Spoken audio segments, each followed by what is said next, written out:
be a news anchor for 25. Now he's doing Andrew Speno. private consulting. He has his own company. And he's also doing a special project for a group called Right on Crime.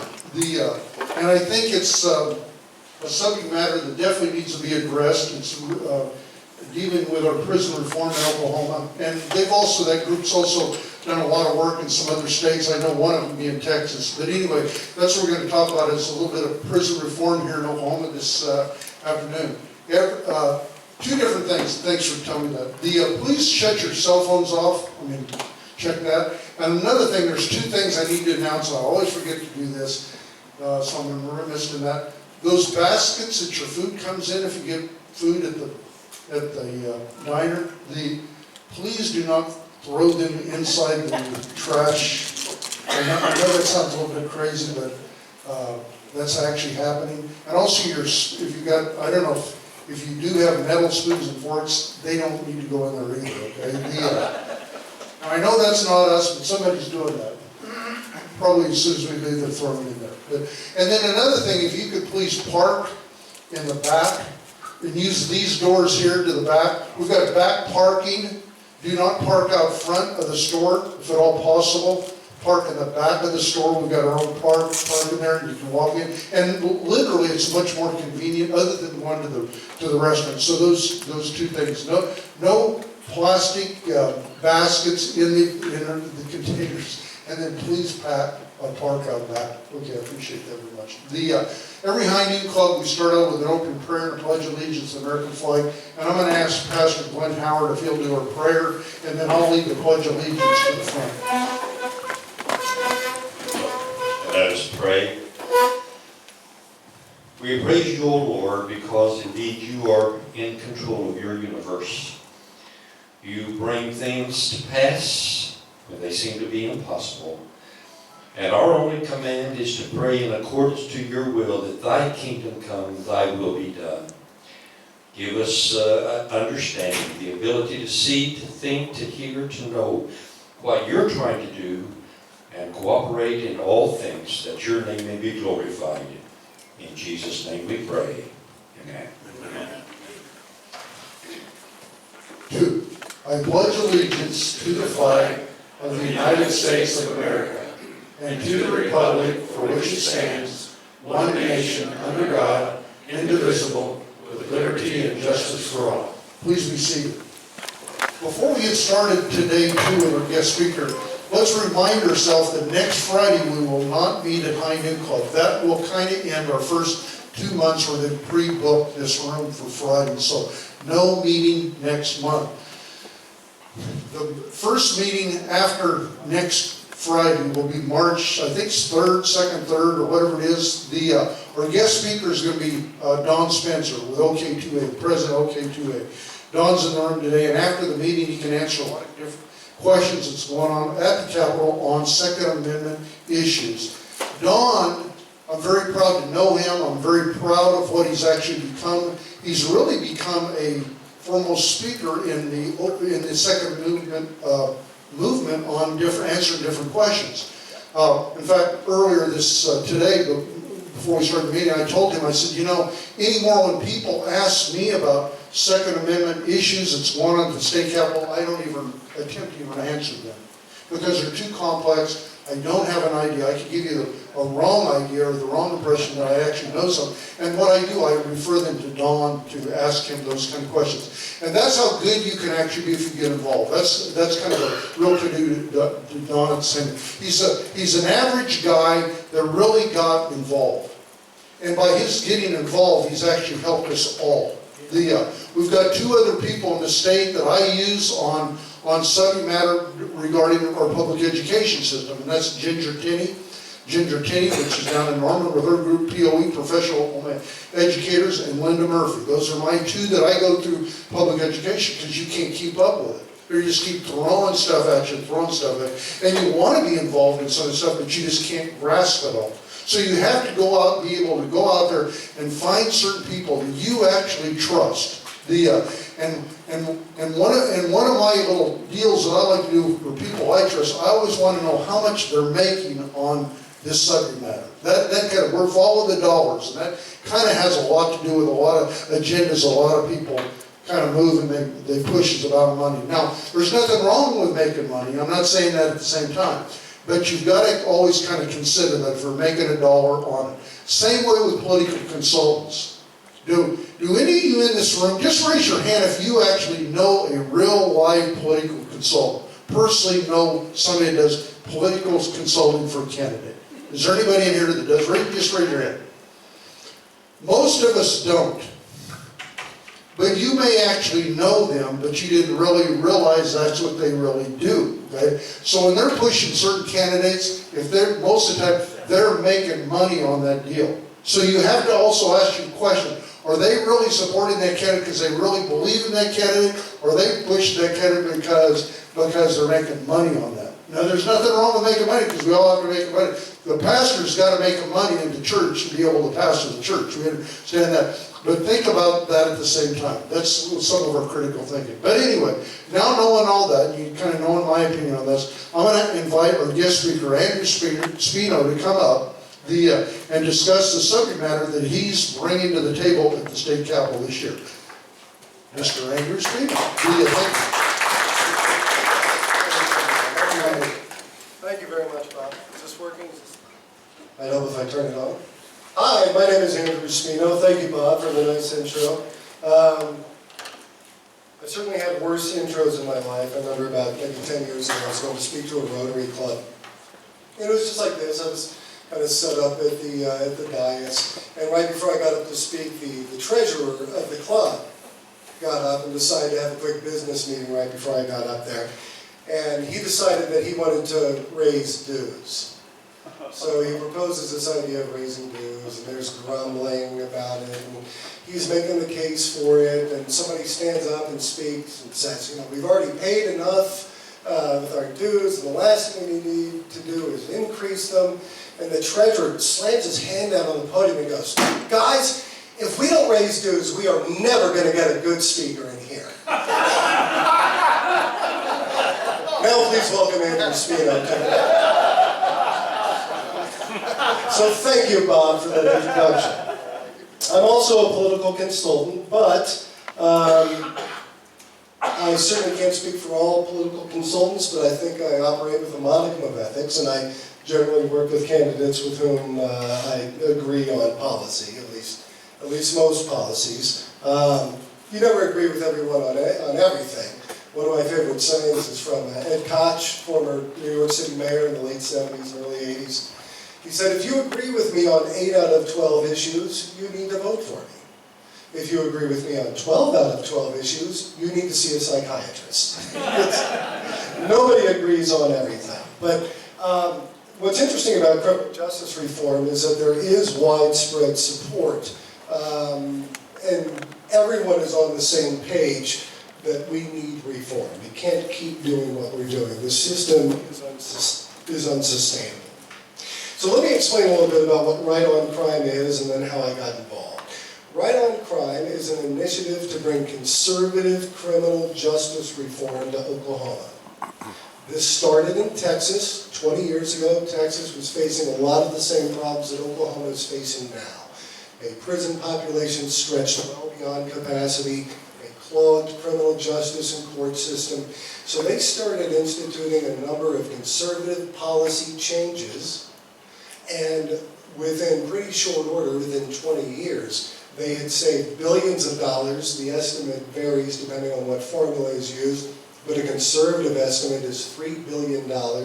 They reduced their prison population so much, they have closed 8 prisons. Texas is getting ready to close its 9th prison, and the one they're getting ready to close is actually the largest state prison in Texas.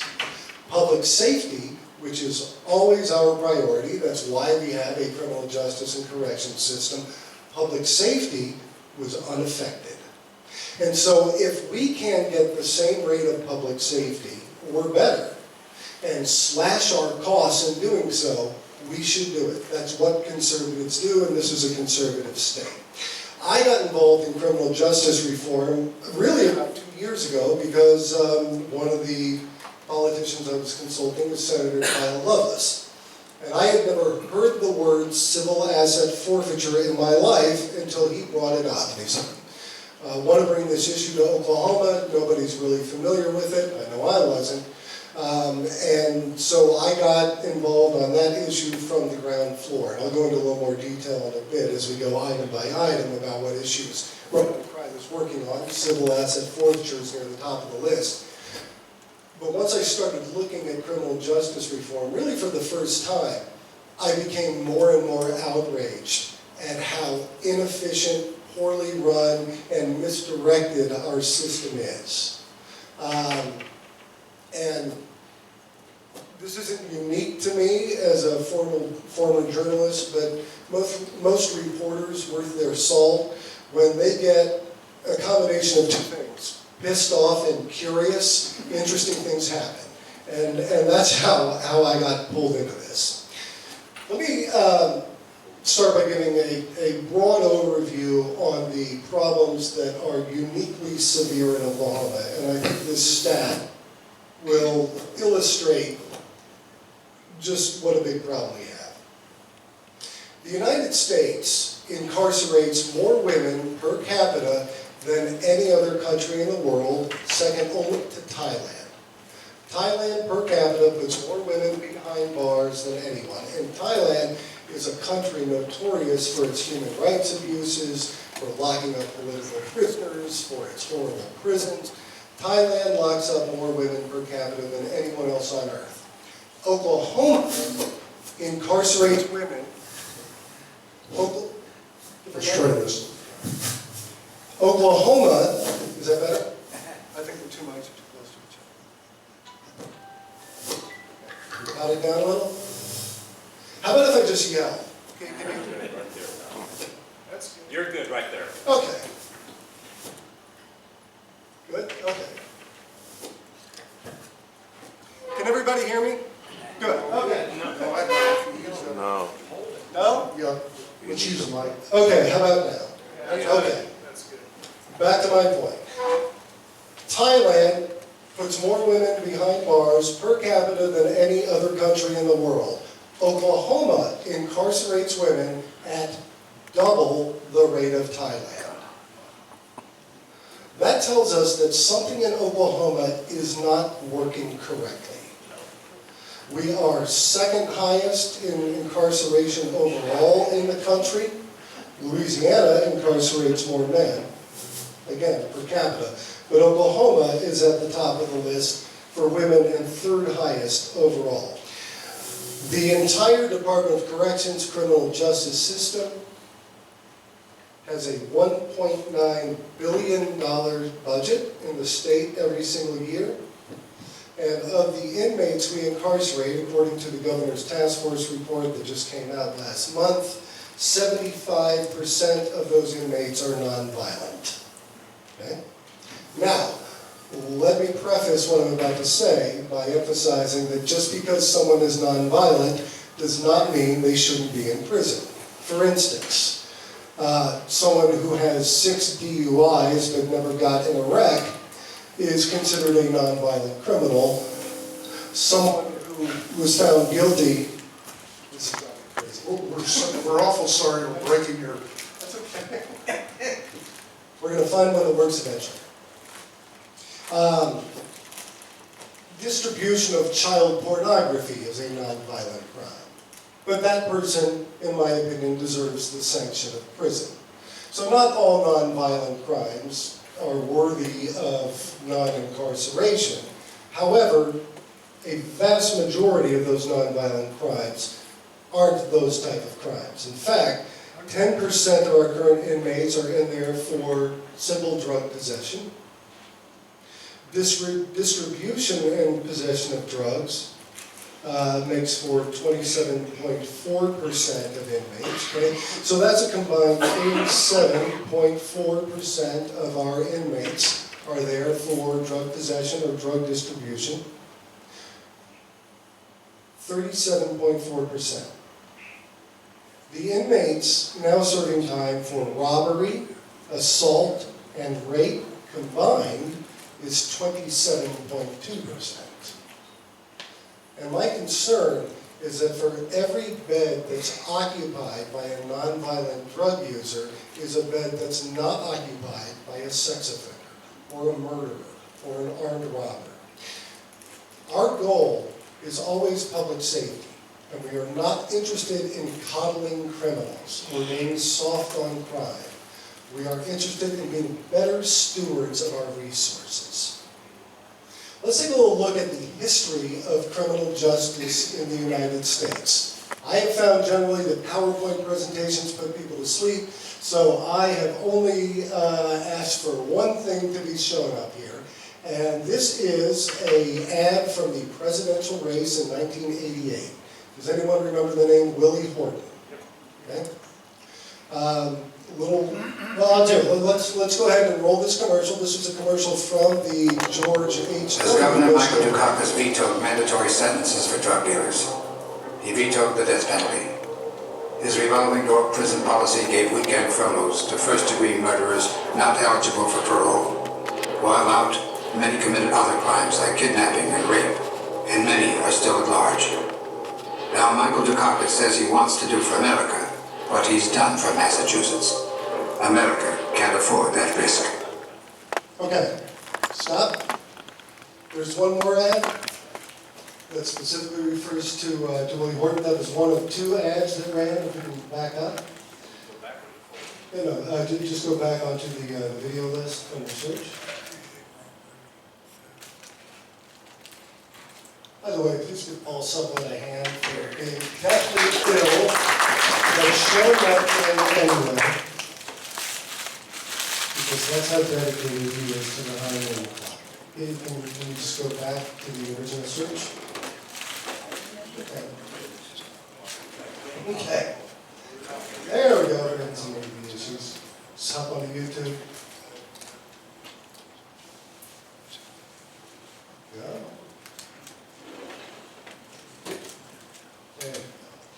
Just search Willie Horton, and it should be the first one that comes up. So that ad did not mention Willie Horton specifically, but it talked about the furlough program that allowed Willie Horton to get out. And while this is pulling up, let me give you a little background. In 1988, then Vice President Bush had a whiz kid on his campaign team named Lee Atwater. Lee Atwater came up with the idea of using Willie Horton as a first one, as a campaign issue, and said, if we can make Willie Horton a household name, we have won this election. Okay? Can we go ahead and roll it? Oh, there we go.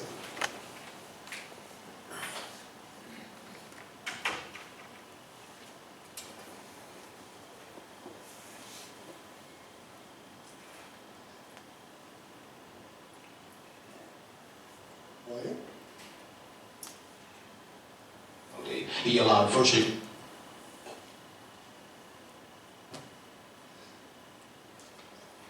Bush and Dukakis on crime. Bush supports the death penalty for first-degree murderers. Dukakis not only opposes the death penalty, he allowed first-degree murderers to have weekend passes from prison. One was Willie Horton, who murdered a boy. Apparently the H&H Wi-Fi ain't what it used to be.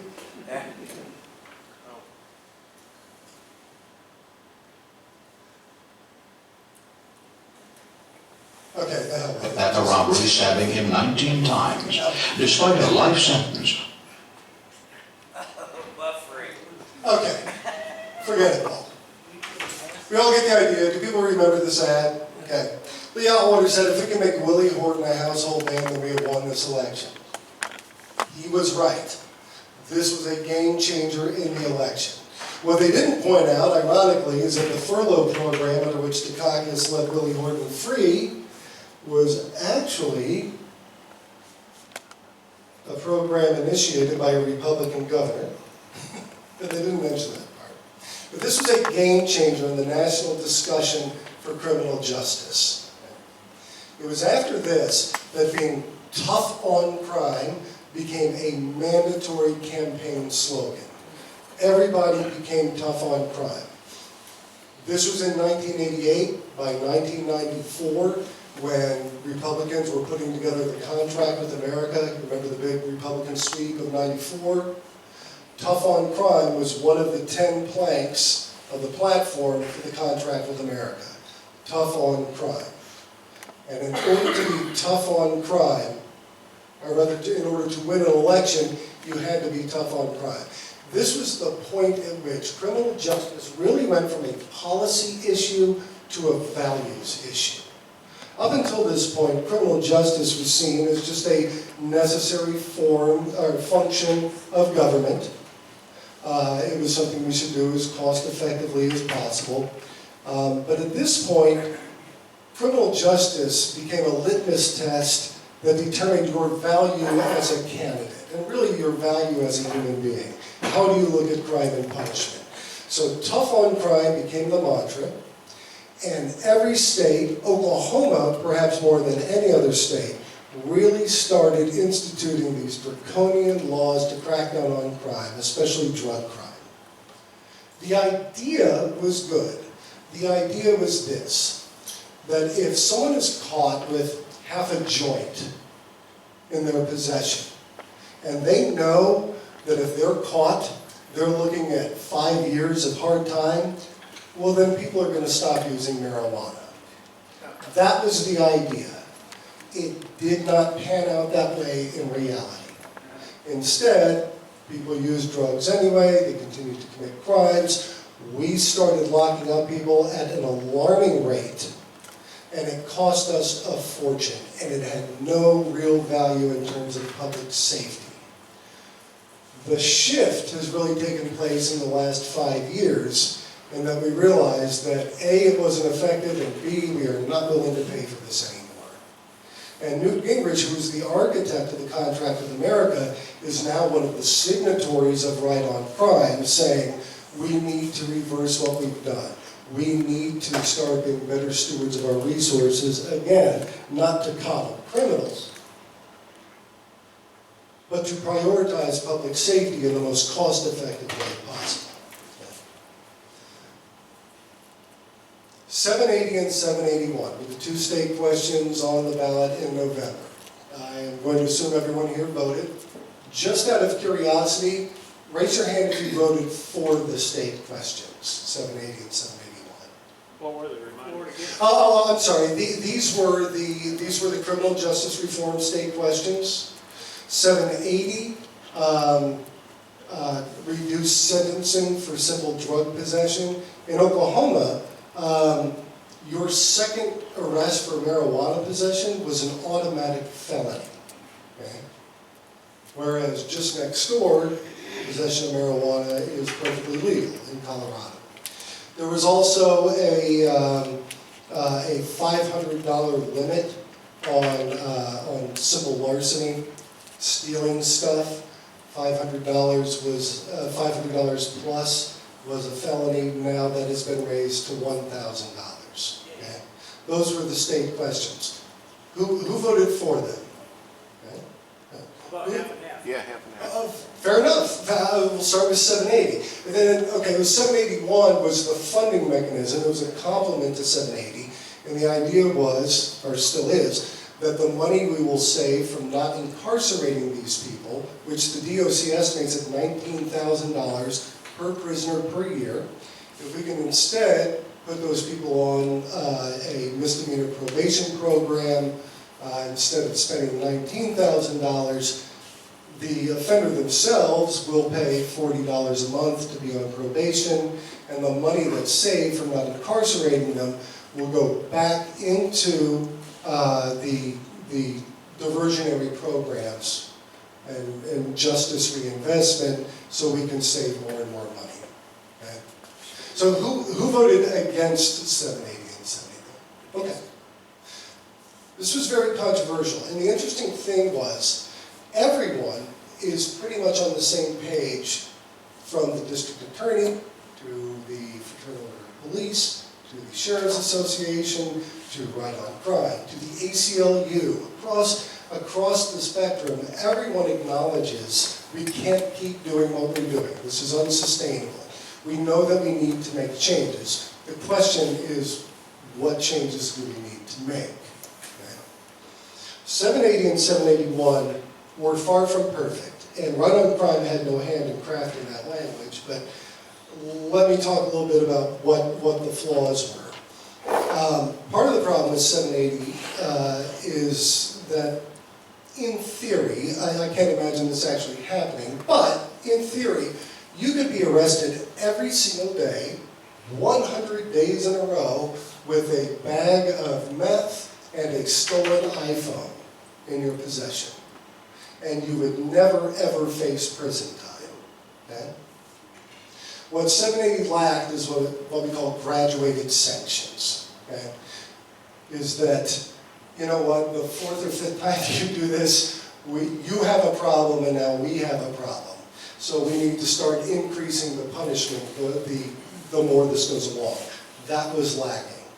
The other problem was in 781, it's the funding mechanism to get this thing started. The idea is that we will save money by not putting these people behind bars. We'll put them into diversionary programs like drug courts or veterans courts. And the money that we save through a formula done through OWNS, or OMS, as a lot of people call it, we'll reinvest that money back in. The formula was set up kind of like a chicken and egg thing. One has to start before we see the other one, and there was nothing in place to really kickstart that cycle. Okay? The good thing about 780 and 781 is that these were statutory changes, not constitutional. So the legislature has the opportunity to author corrective or clarifying language and build upon 780 and 781. And that's really what I want to talk about, is building upon the momentum that these started. So, with the premise that these were not flawless and that they need corrections, it's important to point out that 780 and 781 were the beginning of criminal justice reform, not the end. Even with 780 and 781, the projections show, and this was a Pew Center research report that was done in December, shows that even with 780 and 781, Oklahoma will see a 25% increase in its prison population in the next 10 years. Okay? The Department of Corrections submitted its 2018 fiscal year budget, and in it is calling for the construction of 2 new prisons. It's $800 million for construction and $55 million a year for operating costs for these 2 prisons. Okay? Forget the $800 million. The $55 million alone, just to put in perspective of how much money this is, $55 million a year is the equivalent of giving every single teacher in Oklahoma a $1,300 a year pay raise. I'm not saying that's what we should do with the money. I think the money would be better spent in justice reinvestment and reducing our costs even more and focusing on public safety. But that gives you some perspective of how much money we're talking about. Okay? That's for 2 new prisons. However, the research shows that within 2 years, Oklahoma will in fact need 3 new prisons, not just 2. This is unsustainable, and we have to make these adjustments. This is a crisis that is almost out of control. We have an opportunity to fix it, but that opportunity needs to be capitalized on now. The great thing about those state questions is that 780 passed with a 60% margin, which is a landslide by any objective measure. And what it says is that Oklahoma voters are not asking for criminal justice reform, they are demanding criminal justice reform. And I think we really saw that play out earlier this week when Senator Ralph Shorty had introduced a bill to undo or reverse a lot of the provisions that were made in 780. He got a lot of backlash over it and decided to have a town hall meeting at OCCC. Did anyone happen to go to that? Okay. There were about 200 people there. It was standing room only. I have to give credit where credit is due, even though I disagreed with Ralph Shorty and his idea on this bill. It takes a lot of courage to get up like this and face a big crowd of people when every single one of them is against you. I like Ralph Shorty. I respect him. He's a good man. We've worked together on projects before. We happen to disagree on this one. But within an hour of this meeting, Senator Shorty conceded to this crowd, my bill to undo 780 was a mistake, and I promised this crowd this bill will not go any further from here. It was very exciting to watch because it was street-level democracy at its finest. Here you have an elected official, head-on, face-to-face with the voters. He made his case, they made theirs, and by the end of it, the will of the people was triumphant, and he conceded. It takes a big man to admit his mistakes to a crowd full of people. I admire Senator Shorty for that. But what lawmakers should learn from this, and that specific town hall meeting, then coupled with the 60% vote on 780, is that voters are demanding criminal justice reform, and that vote should give lawmakers the political courage to capitalize on the momentum started by 780.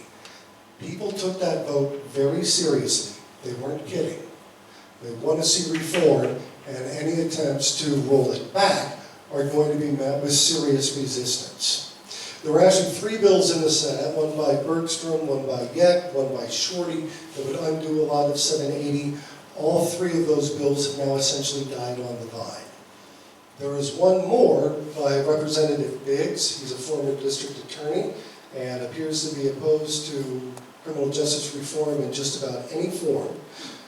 He introduced a bill that would basically undo 780. I don't want to get bogged into details, but essentially it would reinstitute all of the draconian sentences for drug possession. It would reestablish the school zone rules where fines and sentences are doubled, and it seriously rolls back.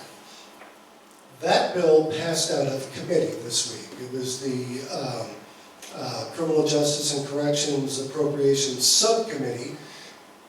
I believe a big reason why it passed is because Biggs is in fact chairman of that committee. And a lot of times committee members aren't willing to buck the chairman unless their own bills die. But it did pass out of committee. It's not dead. I don't think it has the political momentum to make it off the House floor, and I really don't think it'll go anywhere in the Senate, but it's not dead yet, so it really needs our attention. The other thing that 780 really needs, and this is something that has created a lot of the problems that we have in the first place, and that is that the legislature really needs to fund district attorneys' offices on the front end. Okay? This is worth nothing more than my opinion, but I believe I don't like paying taxes more than anyone else. I believe in as limited government as possible, but a criminal justice system is one of the core functions of government, and it needs to be funded appropriately. The fact that it's not funded appropriately has put these district attorneys in a position where they have to scrounge and scramble to make up for the lost revenue. And one of the ways they do that is by increasing fees for criminal charges. Okay? If you get charged with a crime, you will get a fine generally, and the fine is punitive. This is your punishment for having done this. Learn your lesson. So let's take DUI, just your standard run-of-the-mill misdemeanor DUI. In the mid-'80s, the judge in that case could impose a fine, a punitive fine of up to $1,000 for a DUI. Do you know what the fine is now for the same crime? $1,000. Hasn't changed in almost 30 years. The fees have quadrupled. And let's be clear about what fees are. Fees are taxes. Okay? Fees are generally what lawmakers like to call tax increases when they don't want to say the words tax increase. But if you're charged in Oklahoma County with any crime greater than a parking ticket, you are subject to 84 potential fees tacked on to your criminal charge. There's anything from a speeding ticket to first-degree murder. Full range, okay? Let me list off some of the fees. That is, these are the programs that you are expected to pay for when you're charged with a crime. These are among the 84. The Littering Reward Fund, the County Wildlife Fund, Law Library, because attorneys at the Bar Association don't have the money to cover that themselves. Sheriff's fees, foreign services, the DA Council fee. Now, the DA Council is one of the primary organizations opposed and fighting openly these criminal justice reforms. And who's underwriting the cost of campaigning against these things? The taxpayers.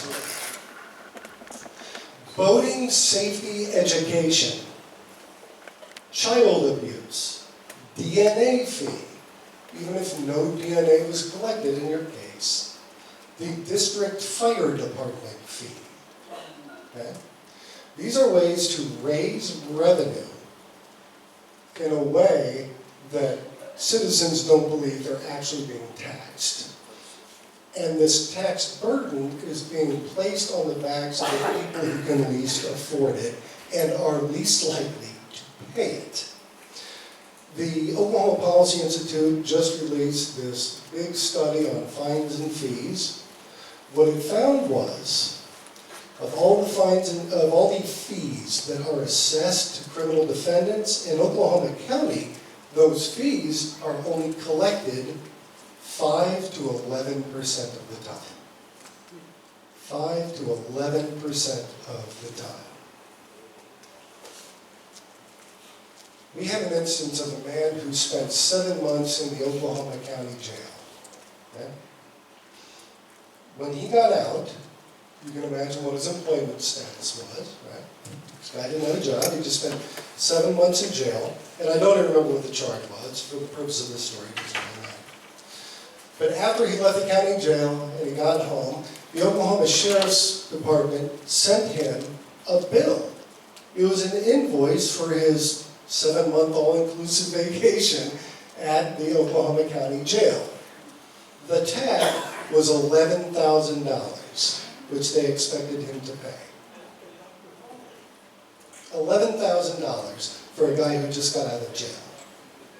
Now, you might think it was his fault for being in jail, he committed the crime, then he should have to pay for it.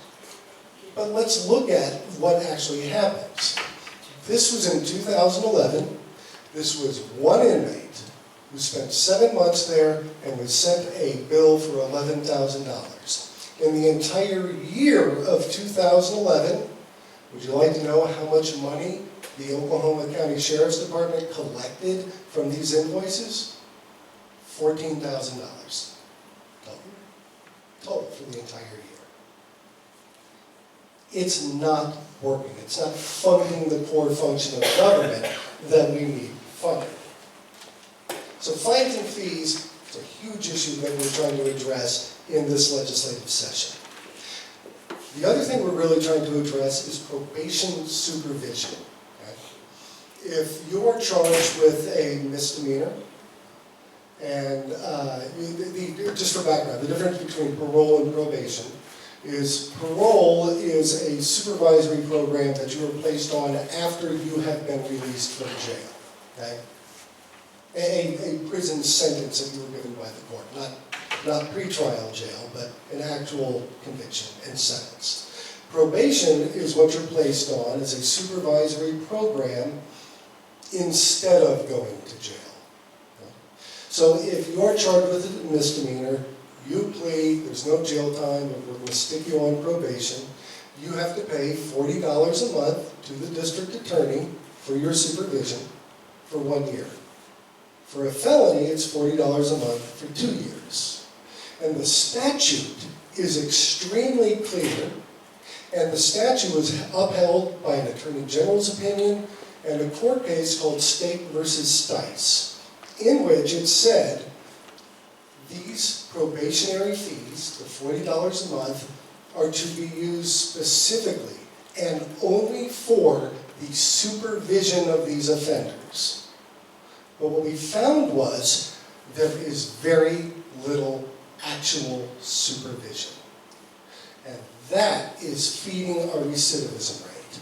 If people are closely monitored, having to submit urine tests for drug screening, checking in on them to make sure that they're employed, seeing how they're spending their time, making sure that they have stable housing. These are the factors that will determine whether someone reoffends. When there's a lack of supervision, 2/3 of these offenders end up being rearrested. And guess who pays for it? We do. Same thing with the fines. If we jump back to that for a second, the fines and fees. Let's say you are assessed with $3,000 worth of fees, which is pretty typical for a low-level crime. If you can't pay the fee, you don't pay the fee, a lot of people simply don't have the money to do it, guess what happens? A warrant is issued for your arrest, and you end up back behind bars.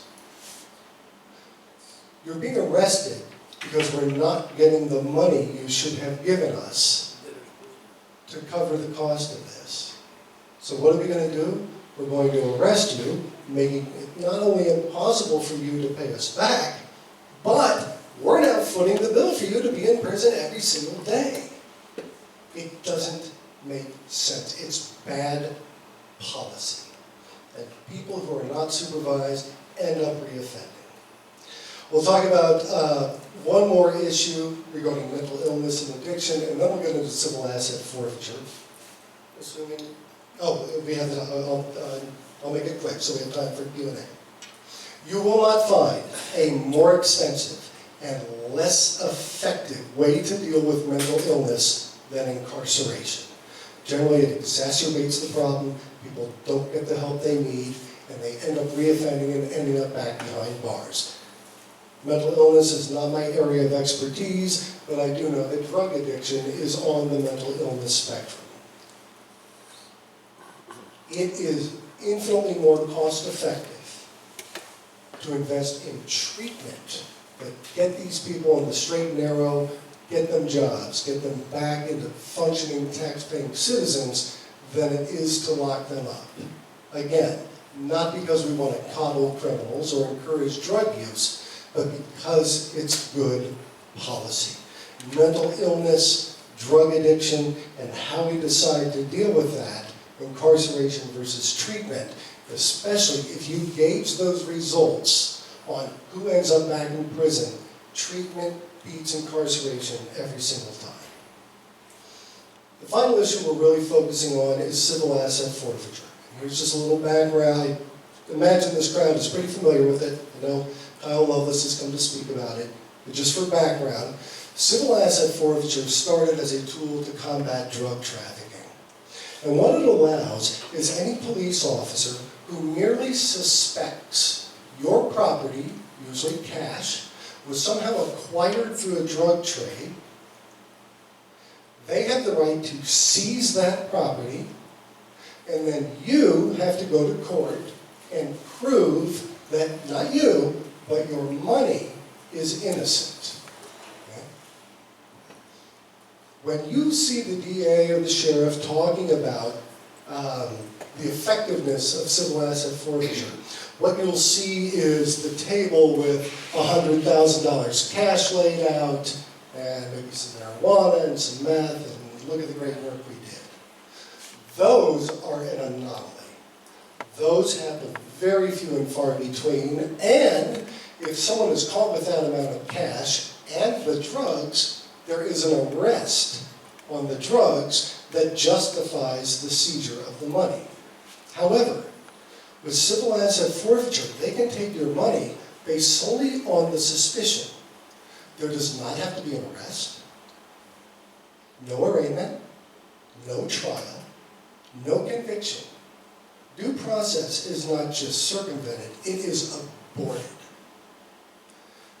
The average seizure in Oklahoma is less than $1,200. Now, who in their right mind is going to hire a lawyer for $2,000 to get back $1,200? Nobody. And that's why they end up keeping most of this money. We found a seizure case. Again, no arrest, no drug possession. This person was not charged with a crime, but police took $8 from them. $8.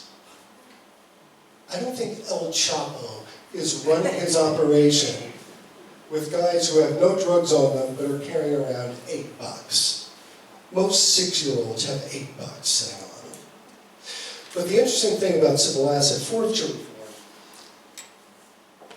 is now that people are more and more aware of it, the latest national poll shows an 84% of Americans support civil asset forfeiture reform. The most recent Oklahoma polls, which were several months ago, and I imagine the number is even higher now, was around 77% support civil asset forfeiture reform. Senator Lovelace introduced 3 bills dealing with this issue. Senator Nathan Dahm introduced 1. They all ended up in the Judiciary Committee, which is where they ended up last year, and they never got a hearing. Senator Anthony Sykes is the chairman of Judiciary, and he has made it very clear he is never, ever going to entertain a civil asset forfeiture bill. Ever. And if you want to ask him about that, good luck. He may be the most inaccessible lawmaker at the Capitol. There were reporters last year literally camped out outside of his office for hours. And I don't know if he has a secret escape hatch like Air Force One or what, but he manages to get out of the building and never answer for it. Those bills ended up in Judiciary again.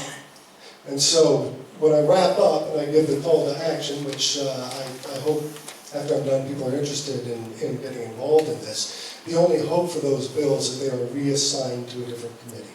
An appeal needs to be made to the Senate Floor Leader, Brad Tree, to please move those bills to a different committee so they can at least get a hearing.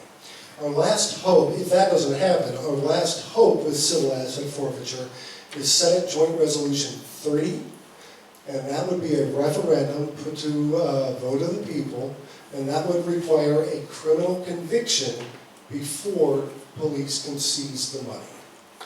That ended up in the Rules Committee. It's not going to be easy, but at least it has a chance. On all these issues, and I love High Noon Club. I've been coming a long time. As timing would have it, I actually spoke here for the very first time 5 years ago this month. So I know this is an active group. And I told this story 5 years ago, but I'll tell it again. I'll end with a Bible story. Okay? When Jesus went to Jerusalem for Passover at the end of his life, it was the trip to Jerusalem in which he was ultimately crucified. The Hebrews near the temple had this pool of water that they believed had healing powers. And in front of this pool of water was this old man sitting on a mat. Jesus comes by, he's like, oh, Jesus, hey, we'll help here. I've been sitting here 37 years, I'm crippled, I can't get up. I've been asking people, please pick me up and put me in this pool of water. Nobody will do it. Jesus, can you give me a hand? Jesus says to this guy, pick up your mat and walk. And he does, and it's a miracle. But that's not the cool part of the story. The cool part of the story comes later. Jesus runs into this guy again as he's going through the city telling people about this miracle. And Jesus says to him, you better stop sinning or something worse is going to happen to you. Okay? A lot of people might think that's out of character for what they picture as a sweet, gentle Jesus, really rebuking this guy pretty harshly. You better stop sinning or something worse is going to happen to you. Here's the question. What was his sin? How was this guy sinning? He's sitting in one spot for 40 years. He's not bothering anybody. What was his sin? His sin was his passivity. Being passive was his sin.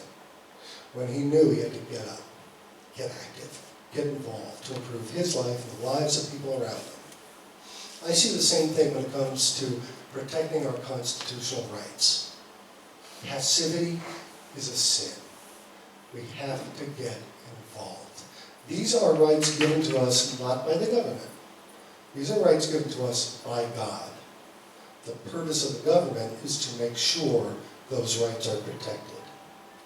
We have to get involved. We have to be active.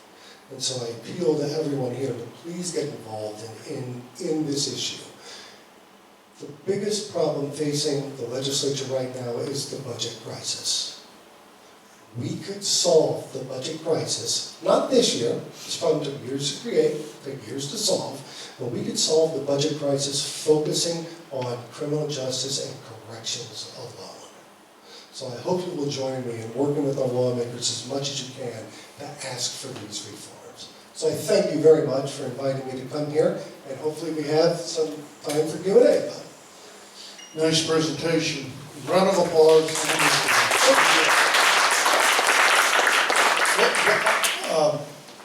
Raise your hands for questions. We'll get around to your questions. We've got about 5 to 7 minutes of questions to ask, so make them kind of short. Also, your answers. Well, one of the things I think that you need to tell us, okay, if you want us involved, what exactly do you want us to do? Okay. I assume there's an email distribution list for High Noon Club. I know I get emails, so there must be some. I would be more than happy to send you a list of bills that we're tracking, bills that either really need to pass or really need to die, and ask people to contact their lawmakers. There are various levels of contact, okay?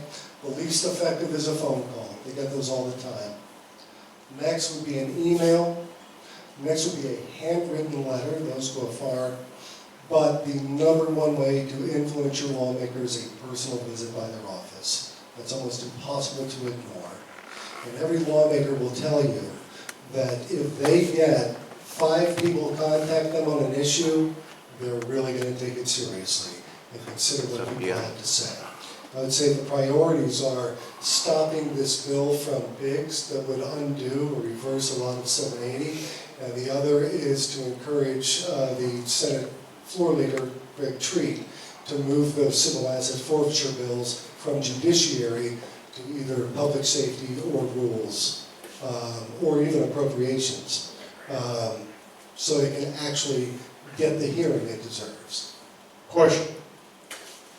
My name is Paul. On 780, the individuals that would have normally gone to prison for a period of time now are going to be put into counseling.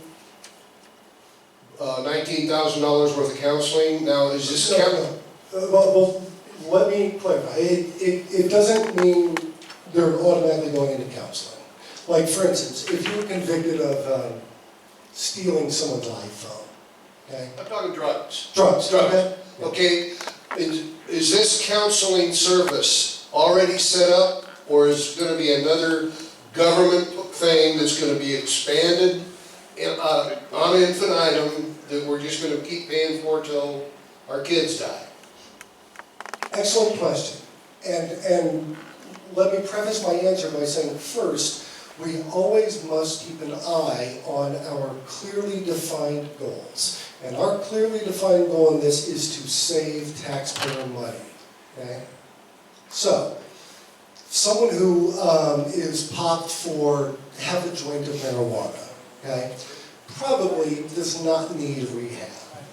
But someone who's popped for meth or heroin probably does need rehab.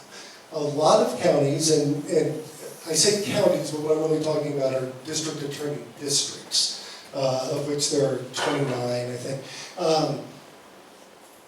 would put them in drug courts or veteran courts to get them the counseling they need to kick their habit, if that's the case, and basically to get their act together. This is what I was talking about on the problem with the 781 funding mechanism, that the money that's supposed to go to enhance or establish those programs won't kick in until the OHMS formula gets going, and that's part of the problem. In a tight budget year, it is very difficult to convince lawmakers that we need to spend more money on something. But again, one of the core functions of government is criminal justice. I believe, even though it may not happen this year, the legislature needs to fund district attorney's offices on the front end so that they don't have the financial incentive of the fees, right? Trying to squeeze that out of people, of civil asset forfeiture, to squeeze more money out of people to fund their programs. But the net gain or loss of the number of people within these programs is relatively steady over time as per capita of the population. So either way, we're going to end up roughly with the same number of people within the system. The difference is spending $19,000 a year for each one for incarceration, or having them spend the $40 a month for probationary supervision and an accompanying drug court. To complete a drug court or veterans courts program generally is in the range of $4,000 to $5,000 a year per person. Significantly less than the $19,000 a year for incarceration. So, you bring up one of the problems that needs to be addressed. Once the money is saved, and let's say we end up, and I'm just pulling this number random, let's say we save $500 million, okay? We're supposed to keep reinvesting that money into alternatives to incarceration, but at some point we're going to max out, and then the question becomes, what are we going to do with that money? That's something the legislature needs to address. They would. They don't know what to do with it. Either to find another way to spend it or find a way to give it back to us. But yes, that was one of the shortcomings of 780 and 781 that needs to be addressed. Question. Short, I know, short. Oh, I'm sorry, okay. Short answer. My name's Loretta. Did you say it was Senate Resolution 30 that we need to contact Greg Tree about? No, that's the one you don't need to contact Greg Tree about. SJR 30 ended up in the Rules Committee, which is a good thing. The concern is with the three bills that Senator Lovelace wrote and the one bill that Senator Dahl wrote regarding civil asset forfeiture that ended up in Judiciary, where Senator Sykes is the chairman. I can get you those exact bill numbers, but those are the ones that need to be brought up to Senator Tree. One more question. You got it? Now, Andrew's going to be here a little bit after the meeting, so if you got additional follow-up questions, you can approach him after the meeting. And if I can ask a favor, I guess of Don Spencer, because he has his phone out, can somebody just take a picture of me real quick so I can prove to my bosses I was actually here? If you don't mind, thanks. Ken, are you familiar with open government rule that Charles Key's he's written a booklet, and it would stop these committee chairmen from killing these bills you're talking about, probably killing the other ones. I don't know if people have seen that booklet. It's really well written. And is there anything you can do to help with that? Nobody would bring it up. It has to be brought up. If they change the rule, like they normally change rules, it has to be brought up on the first day of the session. Nobody, absolutely nobody would bring it up after they were asked to. Okay, I know Charles Key, but I'm not familiar with that, but I'd like to get a hold of it. All can answer, or Mike Reynolds can answer real quick, but that's been an issue out there for years, okay? That's not this year, that's been at least, I know, 5 to 6 years, and it's not gonna be done.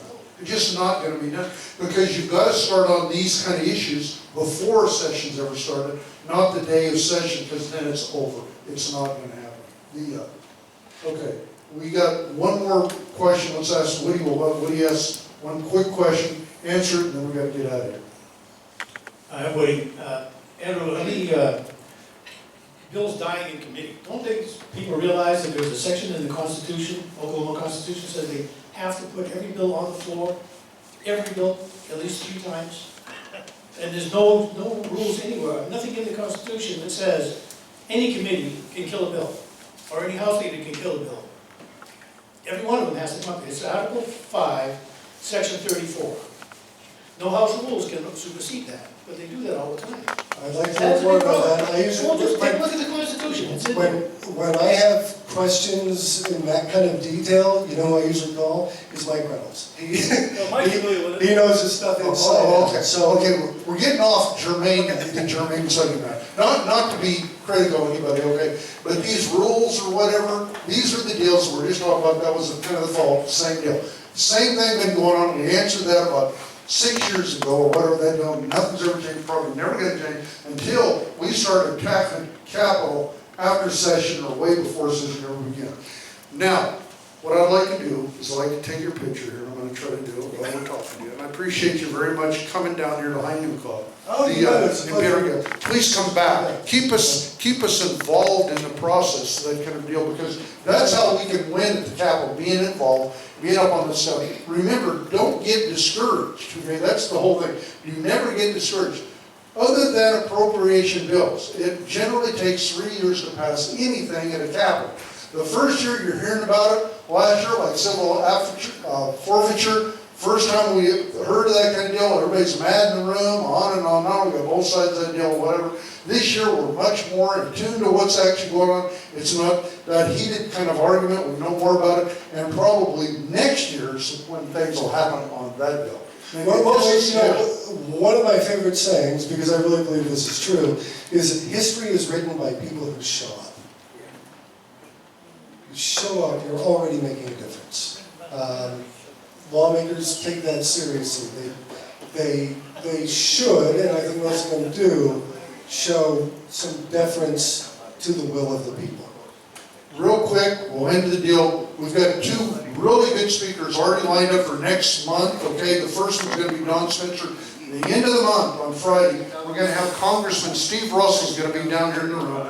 And we know that they're going through a lot of process in Washington DC right now. So we'll put those 2 dates down next month. We'll fill in the other parts of the deal. Again, thanks so much to the speaker.